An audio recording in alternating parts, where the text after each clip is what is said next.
তাজিংডং বা কেওক্রাডং নয়, মোদকটংই হচ্ছে দেশের সর্বোচ্চ পর্বত। বান্দরবানের থানচি উপজেলার মিয়ানমার সীমান্তে এর উচ্চতা ৩,৪৫১ ফুট। বিশ্বের সর্বাধুনিক উচ্চতা পরিমাপক পদ্ধতি ব্যবহার করে গবেষণা শেষে এমনটাই দাবি করেছেন চট্টগ্রাম বিশ্ববিদ্যালয়ের শিক্ষক ডক্টর সাইদুর রহমান চৌধুরী। গবেষণায় তিনি দেশের ৭৫টি পর্বতচূড়াও চিহ্নিত করেন, জানিয়ে দেশের প্রথম পূর্ণাঙ্গ পর্বত মানচিত্র তৈরি করেছেন এই গবেষক।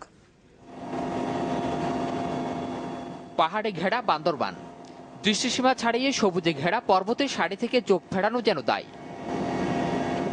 দেশের সর্বোচ্চ পর্বতশৃঙ্গ তাজিংডং বা বিজয় পর্বতের অবস্থান বান্দরবানের রুমাই। এর আগে এই উপজেলার কেওক্রাডংকে দাবি করা হতো সর্বোচ্চ পর্বত বলে। তবে চট্টগ্রাম বিশ্ববিদ্যালয়ের শিক্ষক সাইদুর রহমানের দাবি, এ দুটির কোনোটি দেশের শীর্ষ পর্বতচূড়া নয়। উচ্চতার দিক থেকে মোদকটং বা স্থানীয়ভাবে পরিচিত সাকা হাপং হচ্ছে দেশের সর্বোচ্চ পর্বত, যার উচ্চতা ৩,৪৫১ ফুট।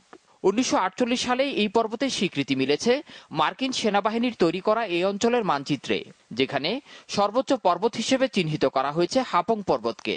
সাইদুর রহমানের দাবি, বিশ্বের সর্বাধুনিক ভূতাত্ত্বিক জরিপ শাটল রাডার টপোগ্রাফি ব্যবহার করে মিলেছে দেশের সর্বোচ্চ পর্বতচূড়ার সন্ধান। সব দিক থেকেই বিবেচনা করলে এটা প্রায় নিশ্চিত বলা চলে যে তাজিংডং বাংলাদেশের সর্বোচ্চ নয়, বরং অনেক অনেক নিচে। এখন তাজিংডং বাংলাদেশের সর্বোচ্চ চূড়া হিসাবে কিভাবে স্বীকৃতি পেল সেটা সম্পর্কে আমি খুব নিশ্চিত নই। আমি খুঁজেছি কিন্তু কোনো ক্লু বের করতে পারিনি। আমার জানা মতো বাংলাদেশে এমন কোনো স্পেসিফিক সংস্থাও নেই যারা পর্বতচূড়া কোনটি সর্বোচ্চ এটাকে ডিক্লেয়ার করবেন। কাজে কিভাবে এই ডিক্লারেশনটা এসেছে, কিভাবে পাঠ্যপুস্তকে অন্তর্ভুক্ত হয়েছে, এটা আমার ভালো জানা নেই।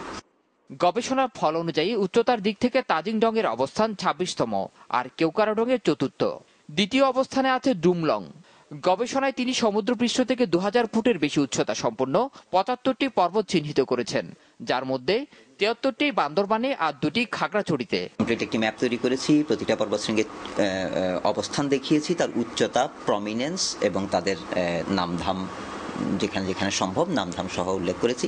এছাড়াও আমি যেটা করছি যে তার যেই গোটা ভূমির যে টপোগ্রাফি, যে কোথায় উঁচু কোথায় নিচু, কোথায় পাহাড় আছে কোথায় সমতল, কোথায় নদী কোথায় খাল, এই সব কিছু মিলিয়ে একটা মানচিত্রের মধ্যে যা যা দরকার আমি চেষ্টা করছি এই মানচিত্রটাকে সেইভাবে গড়ে তুলতে। এর আগে দেশের সমুদ্র সীমা নিয়ে প্রথম পূর্ণাঙ্গ মানচিত্র তৈরি করে আলোচনায় আসেন এই গবেষক।